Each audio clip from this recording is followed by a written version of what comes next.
This is Fresh Air. I'm Terry Gross.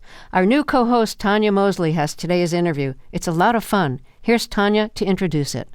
Author Samantha Irby has made a living writing about the stuff we all think about but rarely say out loud. From our daily biological functions to the New Year's resolutions we delude ourselves into thinking we'll keep, Irby delves into a new set of funny situations in her latest collection of essays called Quietly Hostile.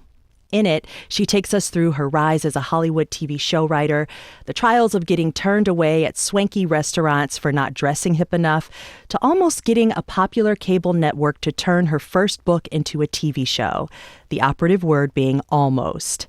As a self-described high-functioning, anxious, and depressed person, Irby also gives us plenty to laugh about with her stories about domesticated life, moving from Chicago to Kalamazoo, Michigan for love. Her new book is titled Quietly Hostile. She's written 4 others, including We Are Never Meeting in Real Life, Meaty, New Year, Same Trash, and Wow, No Thank You. Irby has also written for Lindy West's show Shrill and was a co-producer and writer on the Sex and the City reboot and Just Like That. Samantha Irby, welcome to Fresh Air. Thank you for having me. I am nervous but excited. Well, fans of yours have watched you evolve through your writing, which started with your popular blog on MySpace. And this latest collection, Quietly Hostile, picks up where your last book left off. Can I have you read a passage from the chapter Body Horror? Gladly. In my mid to late 20s, I had one of those mid to late 20s epiphanies you have when you get your first twinge of sciatica, or when some other age-related corporeal breakdown makes itself known to you. It triggered the crushing realization that I was not going to be young and lubricated for much longer, and caused my brain to fry like a Partnership for a Drug-Free America egg. Wait a minute, my lower back aches? I should probably start paying my bills on time. When I was a teenager, I thought 27 was the definitive, full-stop age I needed to have my shit together by, based, I'm pretty sure, solely on this article I'd read in a magazine that said you have until age 27 to shrink the fat cells in your body or be stuck with them forever. Imagine this world where it seemed plausible that I could be fat for the first 26 years of my life, then go on, I don't know, the Atkins diet, eat hot dogs for a year, and then magically become skinny for the rest of my life. Think of how hopeful you gotta be to believe something like that. I wish I still had that optimism. I think all of us have that optimism in our 20s. Yeah. Yes. I do wish I believed things more or believed in change more. I still am optimistic, hopeful, cautiously hopeful, but I wish I really believed I had the power to change anything.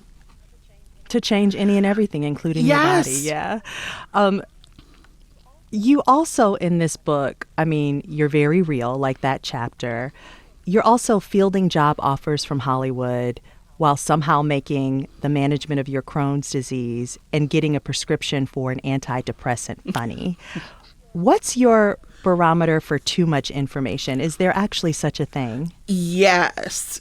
People all the time will say, are you afraid of what you put out there? I sat in on this memoir writing class once, and this woman was reading a thing she'd written, and she started crying, and I was like, oh, you should not work on that anymore. And she was like, why not? And I'm like, because you clearly, it's painful to you. So anything that because when you put a book out into the world, you have to be prepared for people to talk to you about it until you die, right? If you meet someone and they've read your book, they'll be like, on page 72, I hated that thing you said. And then, you got to talk to them about it. So if I can't have a conversation with a stranger about the thing that I wrote, I won't put it in a book. Well, the name of the book is Quietly Hostile. You say that's how you describe your public persona. Yeah. What does being quietly hostile actually look like? What does that mean? It looks like an outer shield of Midwestern politeness and charm. I'm very charming. Under the surface, my blood is always at a high simmer. It's not boiling, but it is. It is bubbling a little bit. Yes. Yes. Yeah. It's always just like a constant low-grade frustration with everything, but like keeping a nice face on it. Yeah, with a smile. Yeah. Yes. Yeah. Some have described your work as funny self-help.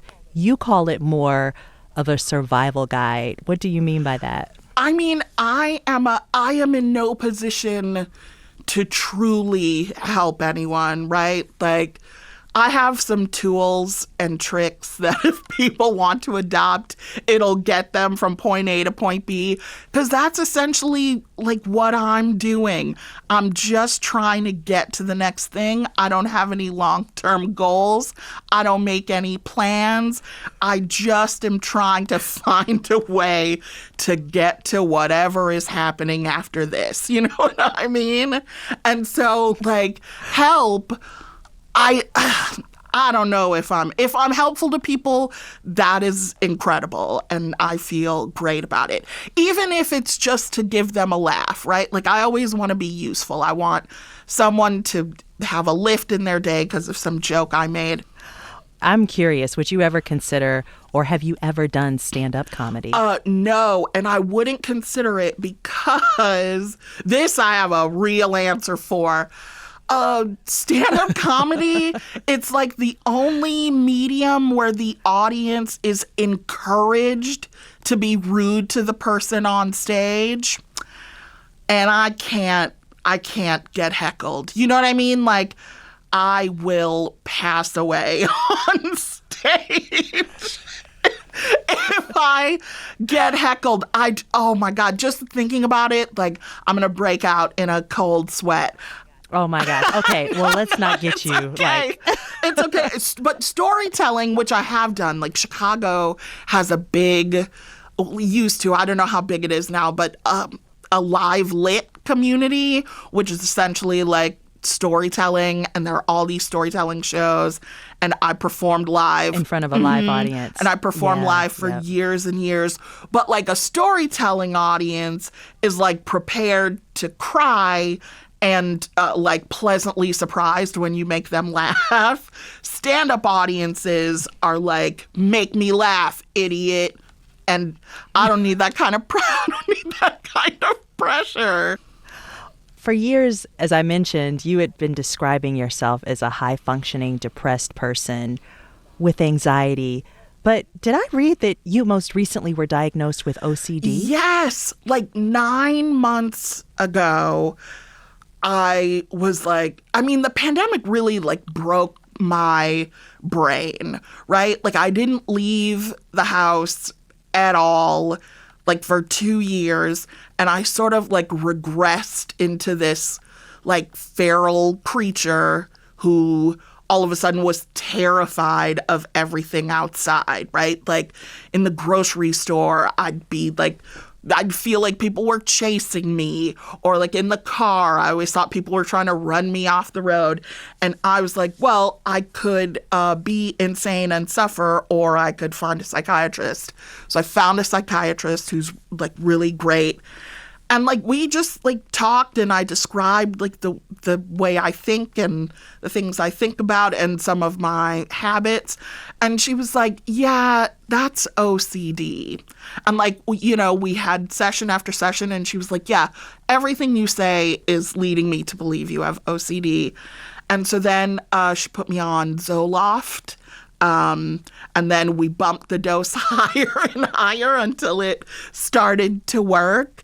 And yeah, I didn't write about it because I feel like I'm still navigating it. I don't like to write about a thing until I have a handle on it or I actually have something to say about it. So Yeah, OCD. I thought it was just like hand washing and, checking the light switch a million times. But no, it's a lot of stuff that I do, like glamorous hoarding and ruminating on the same thought for 2 hours. Has it felt like a relief to finally have a diagnosis? Yes. Although I will say, so it's great to know, but like the best therapy for OCD is exposure therapy. And because all of the things I'm afraid of are in my own brain, right? It's hard to expose myself to it's not like exposure therapy meaning okay, like so if you have a hard like, time going to concerts, right? Because you have a hard time being in a crowd. Exposure therapy would be like working with your psychiatrist to figure out like how you could go to a concert and stay there without freaking out or leaving. So my fears are like, hey, what if that guy across the street walks over here and punches me in the face? Like, there's no way to expose yourself. So my assignments have been to, and maybe I'll publish these, to write really detailed like scenarios that are fear, like that would instill fear or inspire fear in me, and read those aloud multiple times a day until they sort of lose their power. And that is torture. Have you done it already, that exercise? Oh, yes. Okay, so you've done this exercise already. Yeah. It's too much. I mean, it's the kind of thing where, like, the first couple times I was like, oh, maybe I don't want to be fixed because this feels horrible. No. I was like, oh, this is the way to get better? Maybe I'll just be nuts. But I kept doing it. I still do it. Like, every week I have to come up with a new thing that terrifies me and then read it over and over and over until I don't know that they've lost their power, but I'm maybe number to the idea of the things that scare me now. This is really interesting, too, because what you have written about for so many years is that something that was always your dream is to be able to just be in your house all the time, to never leave your house. Yeah. But the pandemic exacerbated that. I think I remember you writing something like, I can't wait for there to be a time when you can wear your inside clothes outside. Yes. Well, we're doing that now, right? We're wearing jogging pants everywhere. I love it. But really that isolation, though, was a little too much for you. Yeah, it was bad. It was so bad. And I didn't, as an inside person, I thought, like, I was made for quarantine, right? Like, I hate going places. I had a book come out at the beginning of the pandemic, and I didn't have to go anywhere to sell it to anyone. I could just sit in my chair and do a virtual thing and talk to people on the computer, and that felt really great. But like a year into that, I just was like, oh, I could like feel myself kind of like shriveling up, right? I mean, it was scary enough for me to call a psychiatrist. I have to pay out of pocket. So pretty terrifying. Sam, when you stayed in LA, you were working on the Hulu series Shrill, which is loosely based on writer Lindy West's book Shrill, Notes from a Loud Woman. And in this episode that you wrote, it's titled Pool, and the main character, Annie, is played by Aidy Bryant. She writes for an alt-weekly paper called The Weekly Thorn, and she pitches this idea of attending a fat girl pool party to her boss, Gabe, played by James Cameron Mitchell. And Gabe likes to write about the obesity epidemic. So I want to play a clip from this episode that you wrote. Annie, who has been editing the calendar, she wants to write more. And so she pitches this idea of this pool party. Let's listen. All right, I've got a call in 5. That means you're going to email me your pitches. That'll be all. Oh, actually, Gabe, if I could just give you a quick pitch. Didn't I literally just say email the pitches? Yes. But you're going to give me a pitch? Yes. Well, I heard about this pool party, and it's all about inclusivity and celebrating larger bodies, and they sent it to the calendar, but I think it could be a cool story. Bodies in a pool. That's not a story, Annie. Okay, but it actually is about a lot more than that. It's about people feeling comfortable in their own skin. The last thing we need is everybody feeling comfortable in their own skin. That would be the 70s. My gut instinct is that it's not a good fit. Great fit for the calendar. Go crazy with that. Okay, and you should definitely trust your gut, but I also think that my last article is proof that my instincts might be good too, right? Annie, we got to pace ourselves. Remember Gutenberg's second idea after the printing press? No. Exactly. The answer is no. Thank you so much. Are we good? Yeah. That was a clip from the Hulu series Shrill, an episode that you wrote. And Annie ends up going to that pool party anyway, and she joins in. And this episode came out a few years ago. You know, Sam, there are still videos online on TikTok of people crying tears of joy while watching this. Really? There is. Yeah, people who are saying they feel comfortable in their skin after watching that episode and seeing themselves, because we don't typically see, I guess, big-bodied people wearing swimsuits and being happy about It's it. true. I mean, how did you come up with this episode? Well, first, I didn't know about the TikToks because I watch TikToks that other people put on Instagram because I'm 43. You're not on TikTok? No, Yeah. I can't. I can't. But that is so nice. We had a 10-episode season, and we knew that we wanted Annie to have kind of the same epiphany that Lindy had.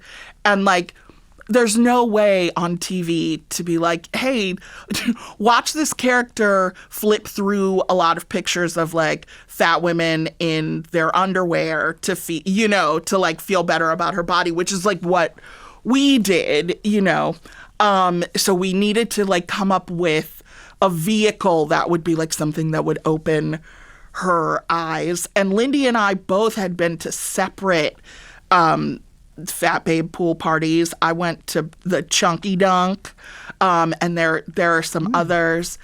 And we've been to, like, fat girl exercise classes and, fat girl clothing swaps, that kind of thing. And we just wanted, like, a catalyst through which Annie would emerge, like, feeling better about being fat. And we thought, like, a pool party would be great because then we could, like, do a thing that I don't know that has ever been done. Nobody research and tell me. But, like, actual fat people in bathing suits on TV. I was like, if we get away with this, it's going to feel like a coup. So I remember walking in and seeing the pool and being like, oh my God, this is perfect. What a vision. And then, because I'm always waiting for the other shoe to drop, I was like, oh, but is this room full of extras going to be like Hollywood fat?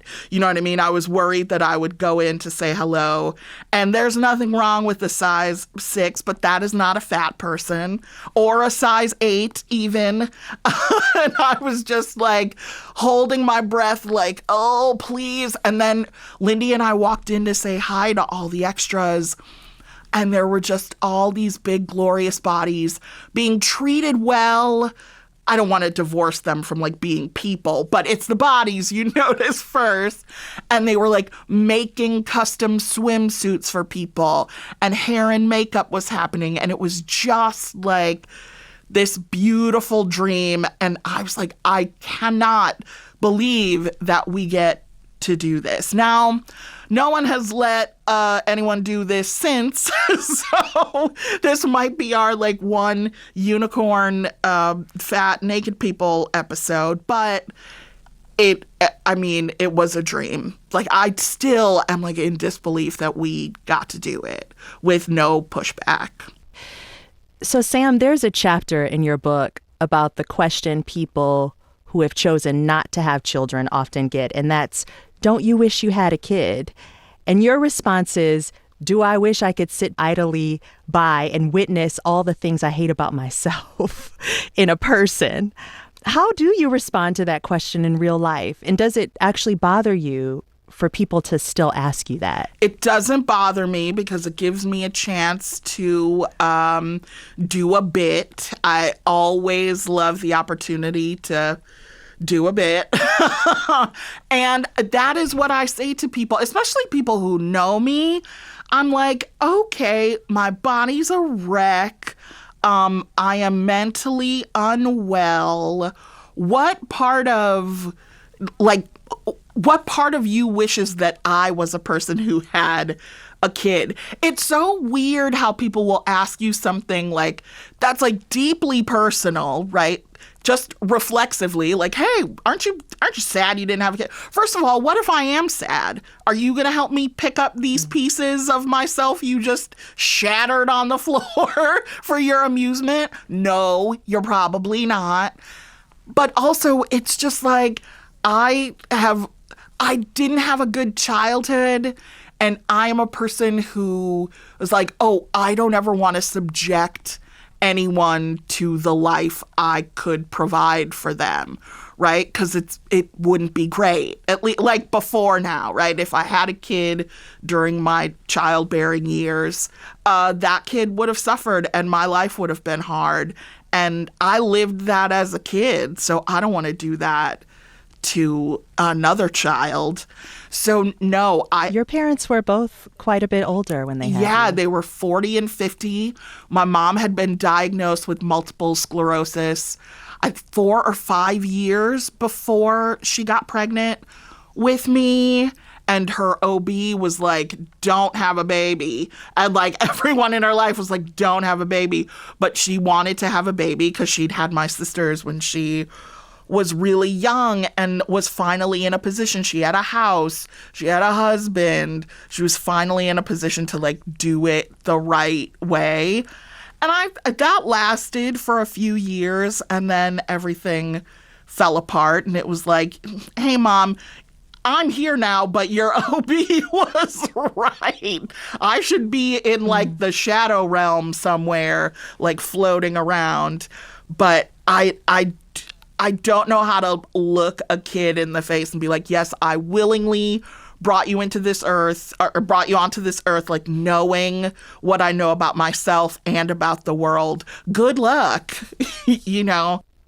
There's a chapter from your first book, Meaty, that you talk in great detail about your mother. Her name was Grace, and you break up your life in 2 categories: before she got really sick and then after. There was something that happened when you were about 9 years old that really accelerated her decline. What happened at that age? She was in a car accident. She was not wearing her seatbelt, and she kind of like flew across the front seat and hit her head on the rearview mirror. And a blood clot formed in her brain, unbeknownst to her. She didn't go to the hospital. And then one day I was home from school, and she was sitting on the side of the bed, just like drooling and like more incoherent than usual. And it took me a minute to, like, I thought she was just like gathering herself. You know, I was a little kid. And she didn't seem to be like actively in distress. But eventually I went and got the neighbor, who was like, let's call an ambulance. And it turned out she had a blood clot in her brain. And when they took it out, her multiple sclerosis came out of remission. Like in a big way. She went downhill very fast. And the name of that chapter is My Mother, My Daughter. Mm-hmm. You refer to your mother as your baby at that time. And you had to split yourself into 2 people, this happy, smiley, well-adjusted kid who needed to make friends, who needed to be well-adjusted and do really well in school. And then also your mother's caretaker and friend and nurturer at night. And this was, of course, very traumatic for you. Yeah. At the time, it's just, you got to do what you got to do, right? Like, I just have to do my homework and go to school, and I have to help my mom. But then when you look back on it as an adult, I just am like, I mean, this is not a popular thing to say, but I do get like very frustrated because that's a foreseeable problem that my parents never set anything up to deal with, right? There was no like help mom get into assisted living fund. You know what I mean? It was just like, oh, we made all these decisions, then everything fell apart, and now we're ill-equipped to deal with them. Good luck, Samantha. Your mother died when you were 18. Actually, both of your parents died when you were 18, so you never really got to know them outside of that child-parent relationship.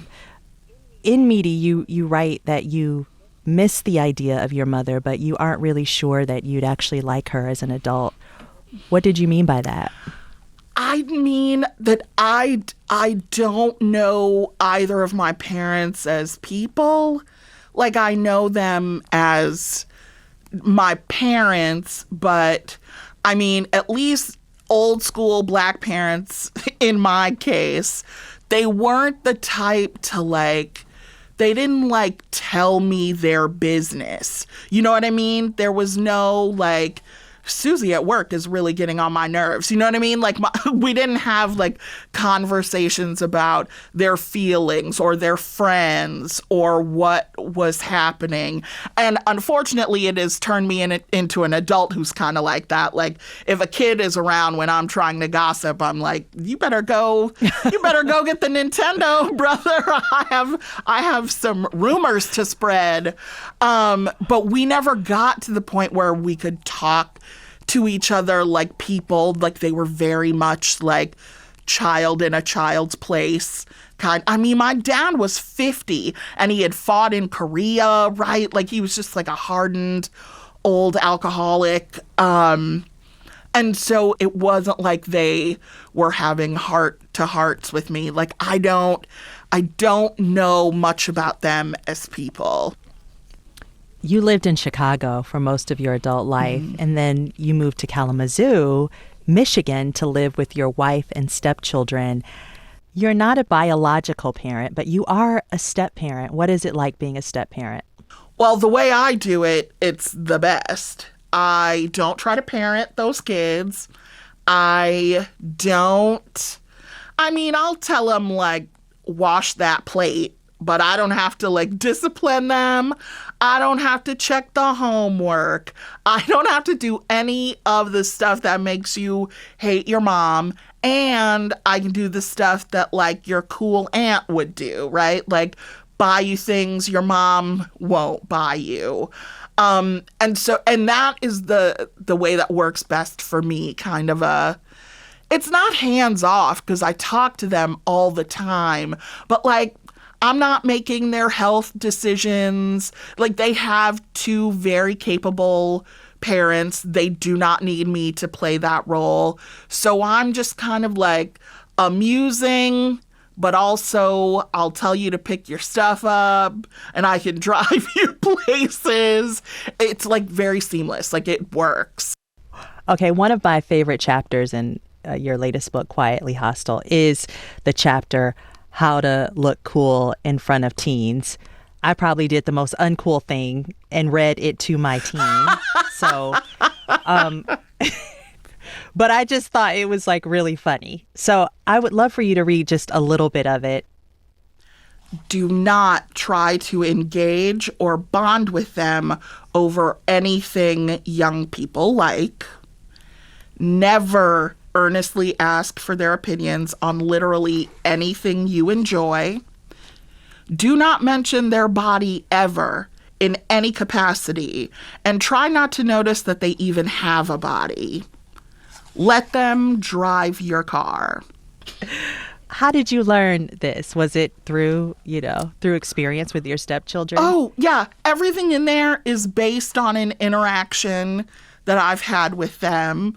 Like, I don't, you know how there are like adults who don't care like what teens say or that teens are cool and they're not.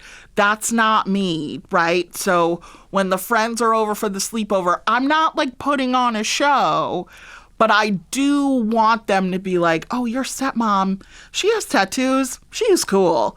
That's actually important to me. I don't read reviews of my work, but I definitely listen to reviews of my outfits from 14-year-olds. But yeah, just trial and error of seeing like what makes them light up versus what makes them like grunt and walk past me. One thing that you do just by virtue of sharing your life is normalizing being bisexual. When did you understand yourself to be bisexual? And did you ever have conflict around it, like having to make a choice? Well, no conflict because, and excuse the callousness of this, but it's real. Dead parents, you can do whatever you want. Truly, I've done whatever I wanted. Because there's no one who's going to tell me. Honestly, I didn't have the kind of parents who could be like, oh, you've brought shame to our family. But if they tried it, I don't have to deal with that. So I can just do whatever. I think early on, I sort of like knew I would go with whomever expressed interest in me, right? Like I knew that from an early age that if a woman came up to me and was like, I'm interested, I'd be like, I'm interested back. And same thing with a man. So it wasn't even like, I didn't have to like come out or to anything like that. It was just like, oh, I'm dating this person now, and now I'm dating this person. I have gotten some pushback from queers who are like, you never write about the women you dated. And I mean, I have a policy of not making fun of women. And honestly, there's nothing. But you make fun of men. Yes. Yes. I mean, not to turn this into misandry today, but come on, of course, they could take it. I also have never had a woman pull the kind of stuff men pull, right? It's like, I guess I could write about that lady I'd calmly watch TV with until it was like, man, this commute to your house takes too long. Let's stop seeing each other. But like that's... They don't give you funny material. No, because they're like... nice and not damaging, but like men are like bulls in china shops, at least the ones I have dated. Let me not all men, and have like given me like fodder or hurt me in ways that I've spun into comedy.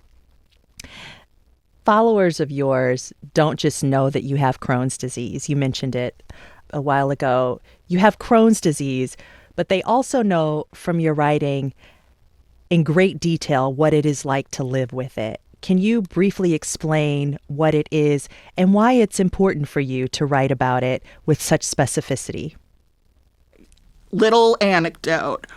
Earlier today, before I came to the studio, I was, watching some sports thing on ESPN, and there was an ad for a medication for Crohn's disease featuring a young dude, like early 20s, on a roller coaster, talking about how this medication helped his Crohn's.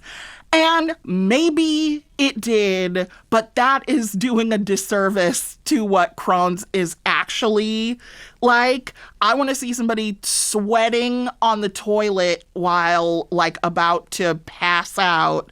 And I want to see the medication that brought them back from that.